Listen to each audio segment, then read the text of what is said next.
Ross Perot had bought this from a British family that had it in its possession for 500 years.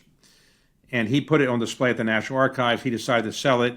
It was being sold by Sotheby's in an auction, and I just happened to be at Sotheby's the night before, invited to a viewing of it, and I had never paid much attention to Magna Carta.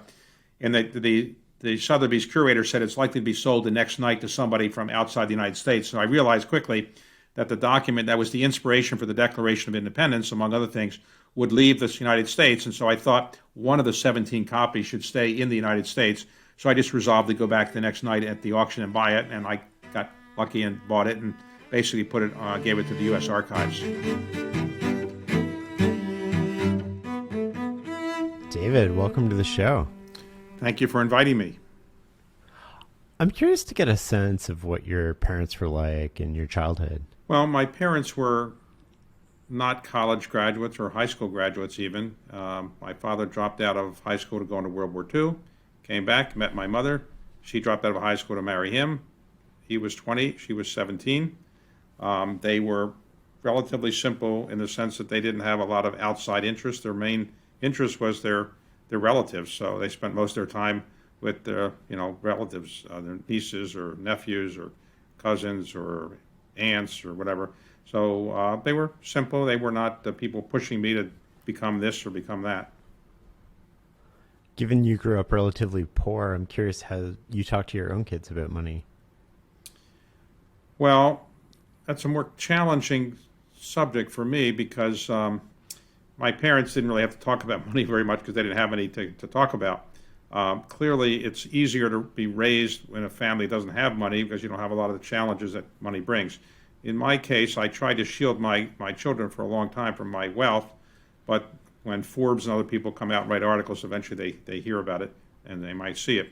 So I've just tried to have them lead a reasonably normal life. They've gotten good college degrees and graduate degrees, but they haven't been on they don't have trust funds. They don't have large amounts of money they can tap into and so forth and so on. So, I make a lot of speeches saying I'm giving all my money away, and I hope they listen. I like that. What do you consider success as a parent? Well, some parents might say if your children are willing to call you from time to time, that might be a success. But I think most people would say if you've raised children who are happy, reasonably well adjusted to life, have a purpose in life, and seem to be, becoming productive citizens. What else can you want out of life for your children? Let's switch gears a little bit to the Carlyle Group. How did that come to be? I was a lawyer in Washington, previously worked in the White House. I wasn't that great a lawyer, wasn't happy with it. I decided to start an investment firm in Washington, and I recruited some people who had more investment experience than I did, and we got lucky and it took off and became one of the larger private equity firms in the world. How would you define private equity? What is that business all about? It seems like a misunderstood term by a lot of people. Well, private equity outside the United States basically means leveraged buyouts. In the United States, it means buyouts, but also venture capital, growth capital, a whole range of private investments. But the essence of private investments is you're trying to invest money in a company to improve the company. You are highly incented to do that because you're going to make a large piece of the profits if you're successful. And you're trying to return to your investors in 4 or 5 or 6 years a rate of return that would be somewhere around, depending on the asset class, 15 to 25% per annum. So if you put your money in the bank, you might get 0 to 1%. If you put your money with a good private equity firm, you might get 15 to 20, 25% per annum. So it's a riskier business, high reward, high risk, but it's one that's been reasonably successful for many people in the last several decades. How would you describe sort of the near term and the long term projections for private equity industry as a whole? Well, in the near term, private equity has not really been that hard hit by COVID because we do so much by Zoom, it's been easy to do so. So if you came in from Mars and said, how has private equity been affected by COVID, you wouldn't find any real effect. We basically are doing the same things we did before, though we're not doing in-person meetings, but everything else is being able to be done over the Zoom or computer. In the short term, over the next year or so, I'd say it continues to be pretty attractive, and people are raising a lot of money, people are investing a lot of money, and people are returning a lot of money. 5 or 10 years from now, it's hard to say. I suspect there'll be more competition, prices will go up, returns will come down. And the biggest worry that we have in the industry, I would say, is number one, we always worry about excessive government regulation. We think that government regulation now is probably okay, but you always worry more can happen. Secondly, you worry about getting blamed for economic problems that are not your own, but if something bad happens in the economy, people will say, well, it's because private equity people did something bad. And then in the longer term, I would say there's always a risk that the economy has a recession of some type in the next 1, 2, 3, 4 years, and that would make the returns much lower than they would otherwise be, and investors would be unhappy. How would you explain the current economy? The current economy is a tale of two cities. If you are able to use Zoom and you're computer literate and you're in a financial services type of company, healthcare company, or other things that are not really hard hit by COVID in the sense that your business can continue, you're fine. If you're in the movie picture business, you're in the entertainment business, live entertainment business, outdoor sports business, cruise ship business, hotel business, restaurant business, you've been devastated more or less. So one part of the economy is doing quite well and one part is not doing well.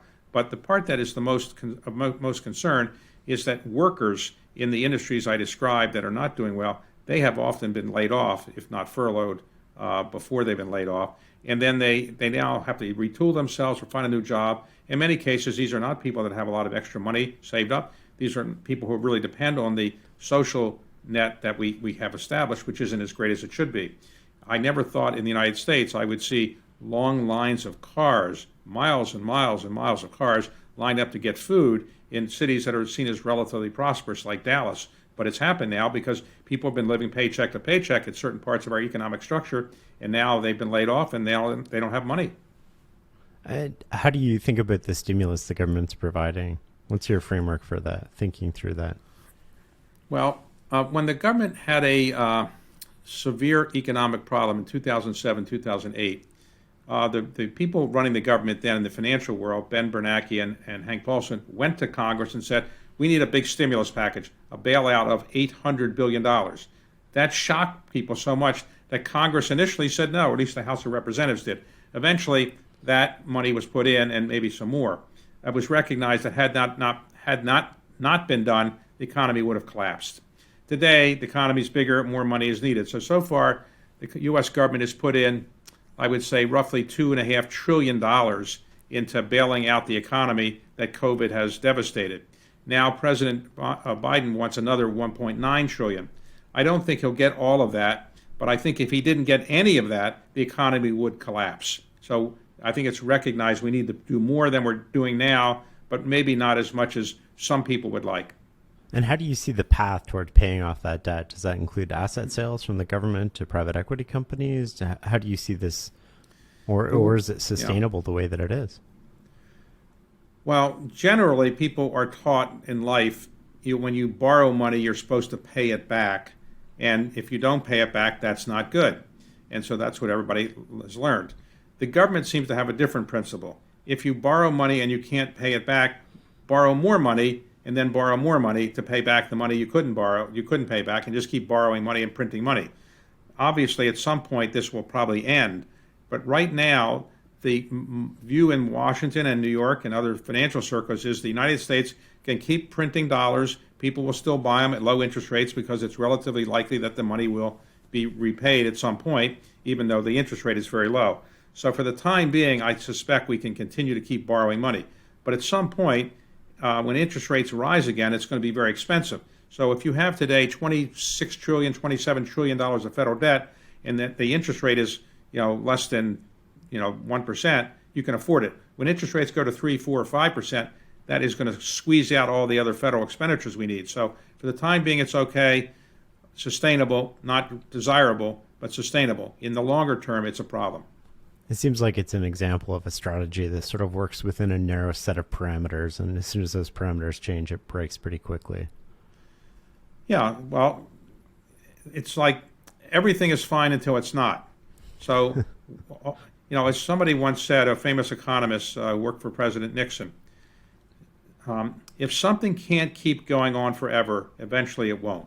So at some point, people will wake up and say, oh, we didn't realize we were borrowing all this much money. We can't sustain it, as if it was news to people. But right now, the people in Washington, D.C. say, look, if it was a problem, the debt markets in New York, they would respond. And the people in New York say, well, if it was a problem, Congress wouldn't be doing this. So they're each kind of waiting for the other to make a mistake or make a move. But so far, they're both playing the game of musical chairs, and they think the music's going to play for a little bit longer.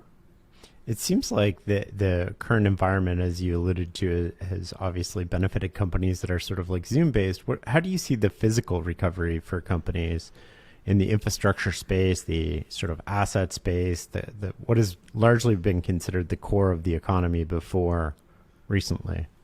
Well, the core of the economy for much of the 20th century was manufacturing, but our manufacturing base has been hollowed out a bit. And so the United States is now more of a service economy than a manufacturing economy.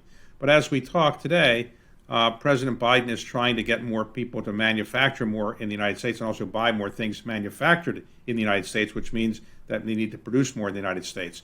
For example, in the recent pandemic, we realized that we're not producing face masks in the United States. We have to depend on China to get the face mask or other kind of medical equipment. So I think they want to change that, and I think there'll probably be some internal increase in manufacturing. On the other hand, we should recognize that the economy works in a certain way, and basically, if somebody can produce something more cheaply overseas, it probably will be produced overseas and not probably produced in the United States. So unless the government makes some real incentives for people to produce here, I suspect we won't change too much. In terms of infrastructure, it's like the weather. Everybody likes to talk about the weather, and very few people do anything about it. Everybody likes to talk about infrastructure, and nobody really does much about it. Infrastructure was better when it was called pork barrel. Years ago, members of Congress could earmark certain bridges or toll roads they wanted built in their district, and it would get through because of their political clout. We eliminated earmarks, and we also eliminated the phrase pork barrel. We call it infrastructure. But the truth is, we're not building any right now because we don't have the money to do it. Democrats and Republicans can't agree on how to basically finance it. And the result is we have about 40,000 bridges that are not in good shape. Airports are embarrassing in many cases. And we also have air traffic control system that's out of date. The 5G system that is being built around the rest of the world is not really being built in the United States for a lot of reasons. So our infrastructure is not as good as it should be, certainly not for a country that's the richest in the world. I'd love for you to walk me through sort of your pessimistic view for the next 5 to 10 years and then your optimistic view for the next 5 to 10 years in terms of how we go forward from here. Well, the pessimistic view is that eventually we go through a deep recession. We have big debt. We have to pay off that debt. It's going to be a problem. We have to increase taxes. That produces other distortions in the economy. And in the end, we also have more fighting between the Democrats and Republicans, or the red states and the blue states. And in the end, we basically have political stalemate, not producing anything, and the economy continues to go down. The optimistic viewpoint would be that, let's say, President Biden can start a process where people say, let's try to work together better than we have done before. The U.S. economy, because of stimulus, is growing, and ultimately COVID is resolved, and we don't have another COVID-like problem for the next 5 to 10 years, and we can use our entrepreneurial spirit and our financial capability and our ingenuity to continue to grow and expand the economy. I do think we all should recognize, under the optimistic scenario or the pessimistic scenario, the United States will not be the biggest economy in the world in 10 years. China will be, and China will be the dominant economy and the rest beyond that for quite some time. Do you think the U.S., how do you think the U.S. should respond to that policy-wise, not only in terms of repatriating manufacturing? What does that mean to actually bring it back? And then does it involve a shift in the economy away from service to another sector that's possibly more sustainable for a global competitive position? Well, it's like when water goes down a hill, it goes down and it goes in different directions. It goes through the path of least resistance. Well, right now, the path of least resistance is to produce a lot of products overseas because it's much cheaper.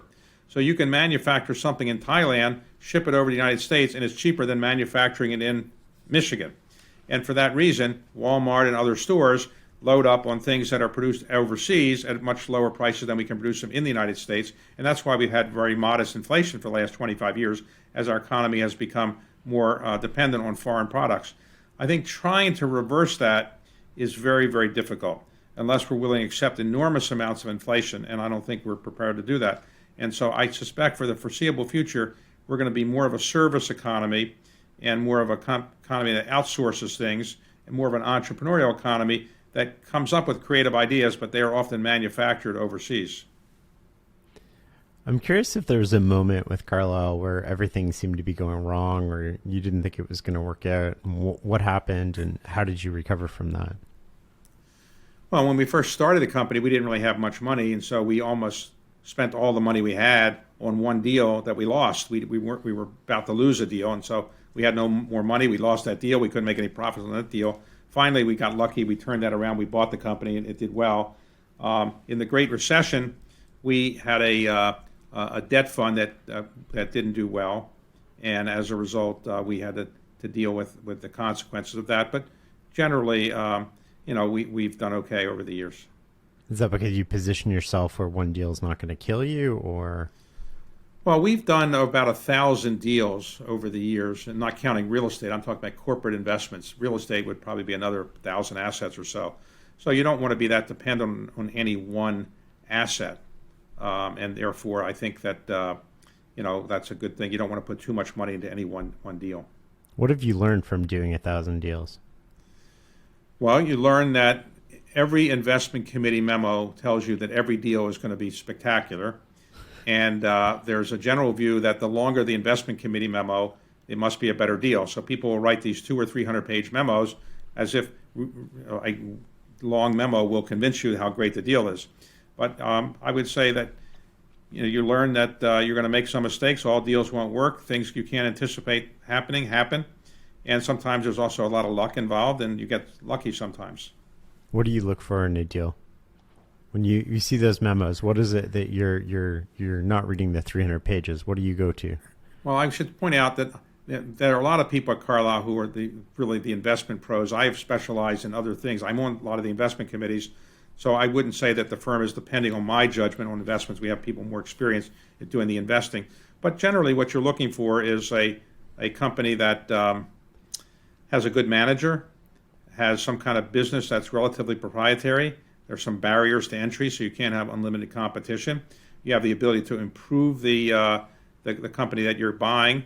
You have an expectation of getting a reasonably good rate of return. So if it's a great company and you're paying a high price, you might feel good owning this company, but you might not make that much. If it's not such a great company and you're buying it very cheaply and you've got a good CEO, that might be a better bet. And how do you think through real estate? Well, real estate is something that throughout organized history has been the principal source of people's wealth. Because people own their own homes, for many people is the biggest source of their net worth is their own homes. But people who buy real estate and hold it over a period of time generally do well. The rates of return generally are lower than in buyouts or venture capital, but it's a good asset class if you're not over-levered. Leverage can kill you in real estate because real estate's a very cyclical business. But if you don't tend to be over-levered and you know what you're doing, real estate can be a good business. What's the relationship between interest rates and real estate? Like we're seeing almost 0% now, possibly negative. What happens in those cases? With low interest rates? Yeah. Well, low interest rates tend to inflate the value of assets. So I think most people would agree that if interest rates are low, probably asset values will be higher. And if interest rates go up, then asset values will go down. So if the Federal Reserve were to increase interest rates tomorrow, unexpectedly and unlikely, almost certainly the stock market would go down. So that wouldn't be a good thing. But right now, though, the Fed has said it's going to continue to have low interest rates for quite some time. So that isn't expected right now. But low interest rates are generally artificial. People generally, when they give you money, they want to get something back for it. So over a period of, let's say, 50 years or so, generally money that is lent to a bank, given you put a bank deposit in, you expect to get a 1 or 2 or 3% rate of return. But if you're getting 0% rate of return, that seems to be artificially low compared to the norm. and therefore there'll be adverse consequences at some point from having artificially low interest rates. It's very pleasant to have them when you're living through it, but then when the market turns on you, it can be very unpleasant. How do you think about negative or the possibility of negative interest rates and what that would do to asset prices like office buildings or other sort of real estate that you would be investing in? As a general rule of thumb, the Federal Reserve in the United States is not a fan of negative interest rates. In part, that's because they've observed around the rest of the world where there have been negative interest rates, it doesn't tend to stimulate the economy as much as one might think. So in places like Japan, where there have been negative interest rates for a while, or in some Scandinavian countries, it really hasn't really stimulated the economy as much as you might have predicted. So I don't really think negative interest rates are probably a cure in the United States, nor have they been really a cure elsewhere. So I don't really think that the logical outcome of negative interest rates is that it will stimulate the economy is probably been proven to be true. I'm curious how you separate. You're surrounded by people throughout life who are always trying to pitch you on things or do things for you. How do you separate the people who know what they're talking about from those that only pretend to know? What's your process for sort of distinguishing? You mean in business deals? Yeah. Well, in business deals, at this point, people aren't bringing the deals to me so much because they realize we have a team of people, and if they bring them to me, I really don't look at them initially. I wait to the experts in our firm to review them. So if I looked at every deal that came in to me, I would spend all my time doing that, and I probably wouldn't be the best person to look at them. So we have experts in given areas. They look at them, and if they work their way up to the investment committee, then I'll take a look at it.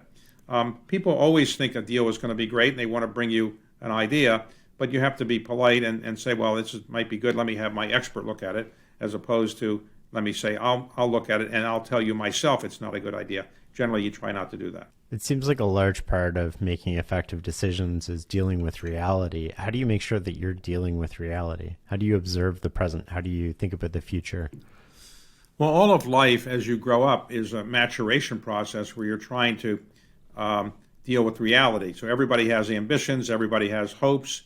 But you ultimately realize that you're not going to be Willie Mays, you're not going to be Hank Aaron, you're not going to be LeBron James, you're not going to be a Nobel Prize winner. Generally, you come to these realizations as you go through life, and so therefore, as you move through life, you tend to have more realistic expectations of what you can achieve and not achieve, and you tend to get that as you get older and older. You're more conscious of the risks of doing things. That's why great entrepreneurial ventures are often started by people in their 20s because they don't know what they don't know. So if Steve Jobs or Jeff Bezos or Bill Gates were in their 60s when they started those companies, they probably wouldn't have started them. So you almost need to be a little bit delusional. You have to be willing to defy the experts. By definition, any company that is started is trying to do something that almost nobody else did. So if nobody else did it or was willing to do it, why do you think you can do it? And therefore the odds are against you. I'm curious how you think about opportunity cost and how that comes into play for you in making decisions personally and professionally. Well, opportunity costs, for those people that may not be familiar with that phrase, is an economist phrase that basically means the cost of doing something or not doing something. What's the alternative that could be done? So, for example, if people bring me ideas all the time and I just sit through and sift through them, and I just spend all my time looking at business ideas, the opportunity cost would be high because I wouldn't be probably doing those deals or knowing how to analyze them properly because I'm not an expert in all those areas. But the opportunity cost would be I wouldn't be able to do something else that I might be more knowledgeable about. So you always are having to trade off, what is the best use of my time? Is the best use of my time running around the world raising money, or is the best use of my time analyzing deals, or the best use of my time learning how to become a scratch golfer? Well, probably in the latter case, it would be a very high opportunity cost to me if I said I'm going to learn how to be a scratch golfer because I don't know how to play golf. And so it would take an infinite amount of time for me to even get a 50 handicap, I suspect. So therefore, if I spent time on that, that'd probably be not a good use of my time. It'd be a high opportunity cost because anything else I could do slightly better would be more useful. And how do you think about that balancing between, say, work and life? Well, what is the purpose of life? The purpose of life is presumably to enjoy what you're doing, create happiness on other people, particularly, let's say, your children, and to feel like you've done something useful for humanity. So if I say, look, I'm going to basically enjoy life by just eating a lot, drinking a lot, going to parties a lot. You would feel that you maybe haven't contributed that much to society, because what are you really doing to add to society's benefits? If you say, I'm going to spend a large part of my time creating a company that's going to make people have better lives because they're going to have new products or new services that they could really use, you could say that's a more useful use of your time. And so everybody makes adjustments to their life depending on what they think is the value of their contributions to society, what they think they can realistically do to help society, and what they think they need to do in terms of relaxation and rest in order to be able to do other good things on the other side of their life. So it's always an adjustment. And in my case, I probably spend more time working and trying to do things in a professional way than relaxing. How do you spend your days? It used to be that I would travel the world a lot. I used to travel 240 days a year. I'm always going to somewhere to raise money, make a speech, see somebody. Now I go from my living room to my dining room to my kitchen to my bedroom, and I try to do that, several times a day, I guess. But basically, I'm in Zoom mode, like many people are, and it's a big day to me to actually go outside. So I do that, and what I do today and what I'm doing now is I am trying to do several things. I have a Carlyle where I'm involved in some investment committees and involved in helping the firm in ways I can. I have a family office that invests in things that Carlyle doesn't do. I have to be involved in knowing what they're doing.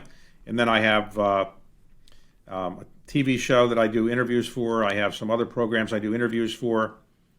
I'm trying to write some books, so I write that. I write some articles, and I try to make sure my kids are okay during the day, extent I can, and then try to figure out what I'm going to do to, complete all the things I want to do before my brain collapses or my body collapses. When you get to be a certain age, you're obviously not there, but when you get to be a certain age, I'm now 71, an age that I thought was completely ridiculous before when I was younger. You realize, though, you're not going to live as long as you have lived. So when I was in the White House and I was 31 years old and Ronald Reagan was running against us for president, I said to President Carter, look, you don't have to worry. He's 69 years old. Nobody that old can get out of bed in the morning. Now I'm 71. And, of course, I'm a teenager by the standards of people running for president of the United States. Now I'm younger than them. But to be very serious, when you're 70, you can't do what you did in your 50s or your 30s. And so you have to adjust your time to be able to do things that are going to be realistic for you to get done. And so I'm trying to do that. And have, like everybody else who reaches a certain age, I have a bucket list of things I want to get done before the brain collapses or the body collapses. And when you hit 70, it's more likely than not that something bad will happen at some point in the next couple of years. People don't live to 100 years old as a general rule of thumb. If you could go back and tell your 40-year-old self something about the future, what would you tell yourself about life? Well, I would have told myself to invest in Facebook, which I had a chance to do and turned down when Mark Zuckerberg was at Harvard. I would have held on to the stock I had in Amazon, all those things. But in another way, I would say, look, find something that you enjoy doing and work hard at it. And ultimately, if it's successful and you make money, do something creative with the money and do something that gives back to society. And that's what I try to do in recent years. I wish I had started 20 years earlier. I think that's an important part of a well-lived life, right? Like contributing back in different ways.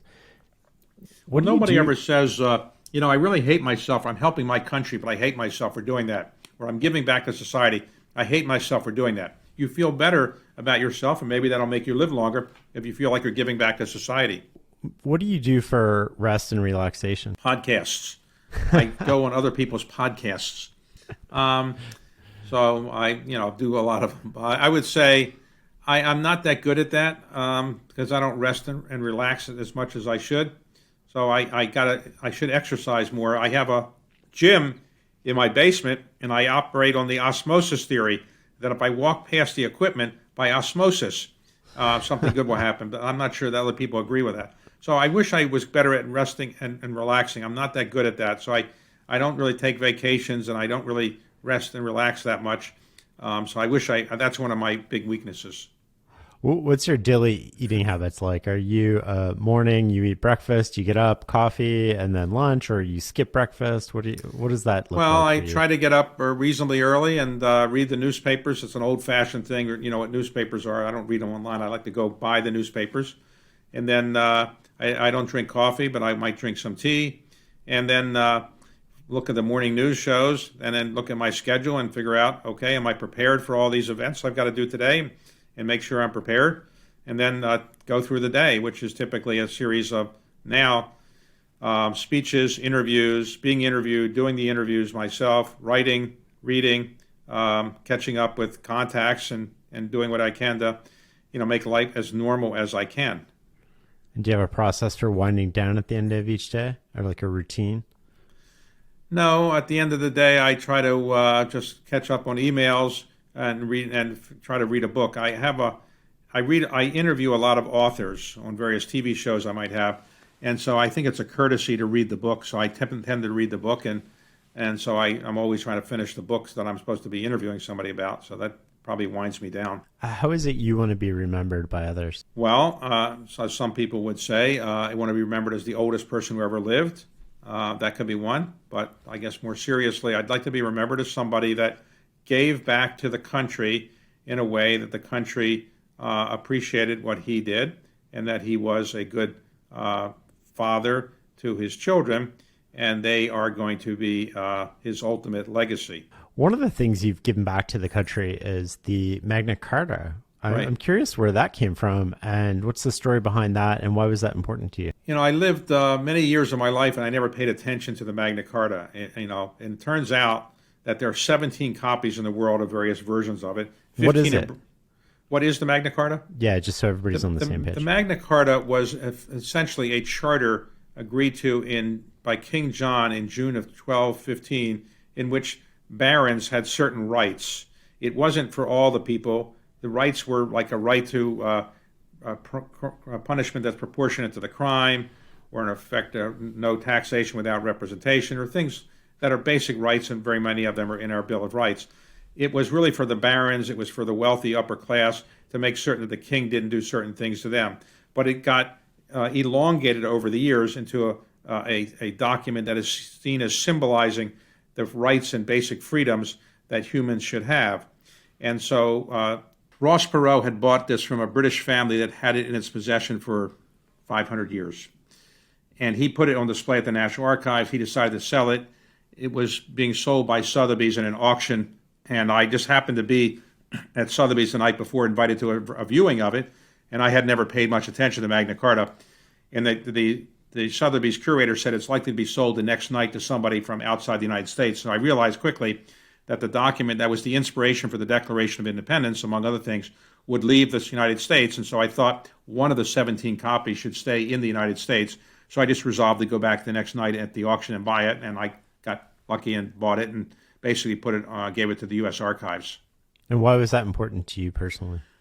Well, I thought it was important that we have this historic symbol of freedom in the United States. And I thought it was a way to give back to the country a little bit for my good fortune.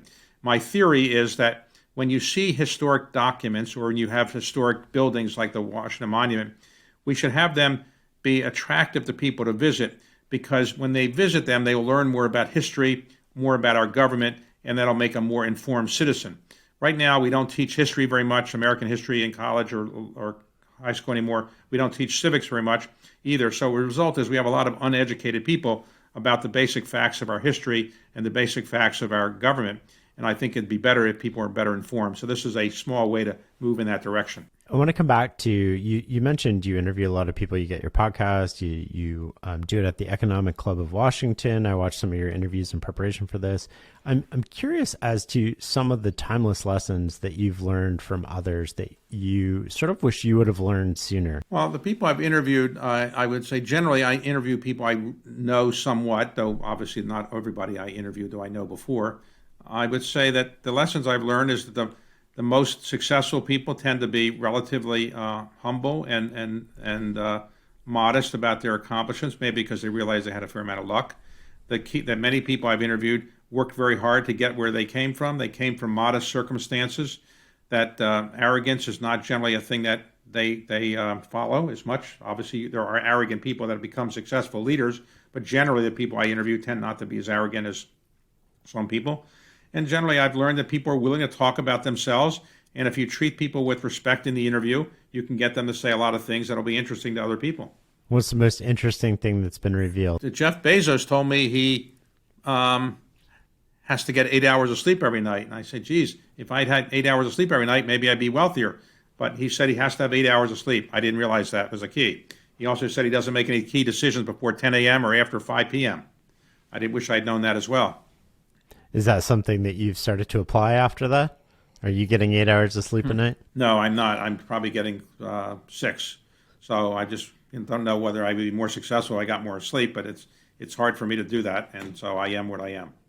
Do you have any regrets in life? Well, as Frank Sinatra said, regrets I've had a few, but too few to mention. So sure, I regret that I wasn't more successful when I was younger. I wasn't a great student athlete. I wasn't a great scholar. I wasn't a social bon vivant. I was basically a slightly above average student and probably a below average athlete. And I wish I had been more successful in my business career earlier so I could have had more time to give away the money I have. I wish I'd spent more time with my children when they were growing up. I wish I had given back to the country much more than I've already done.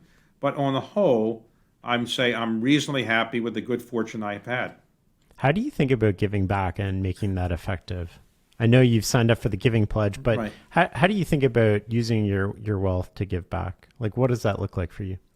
Well, when you have a fair amount of money, what are you going to do with it? So you can give it to your children. You can give it to a mercenary organization or something like that. I decided that I wanted to give away the bulk of my money, if not all of it, before I died, so I could see what it was being used for. And sometimes you give away money and things seem to be working well as a result. And sometimes you give away money, you say, why did I do that? That's kind of a waste. So you have to experiment as you do in many things in life. But generally, I think people are happier and maybe they live longer because happier people tend to live longer than grumpy people, is my experience, is maybe you'll be happier if you felt you've done something to improve society, your country, your state, you're some part of an organization you've been part of. So by helping other people in some way, I think you feel better about yourself, and you're actually doing something I think is worth doing. Was there a moment when sort of money stopped mattering, where I guess it stopped preventing you from doing things that you wanted to do, or that you felt sort of like it wasn't the goal, or how do you think about that? Well, it's a funny phenomenon. When you're little, when I was little, I didn't have any money, but I didn't aspire to have any because there weren't the hedge funds, private equity funds, billionaires, all those kind of things that were around then. Tech startups didn't really exist. So it wasn't in your consciousness to go out and make a lot of money. People didn't think about that. At least I didn't. And so money was never that important to me. And frankly, I didn't care about money at all. It had no meaning to me at all. I was interested in government, politics, those kind of things. When I started in my professional career after the White House, I saw that people were measured in the legal world by money, how much they make, more than how good a lawyer they are. And I figured I might go into the business world, which is maybe better than the investment world if you're in the legal world if you're really just trying to make money. And so I started doing it as a way of measuring success and building something that I could be proud of. But when I started making a lot of money, it didn't make me happier. Having X dollars doesn't necessarily make you happier than when you have half of X. So I have more than enough to get by with the things I want. And so if I have another extra $1 billion or $2 billion, I don't know that my happiness quotient will go up.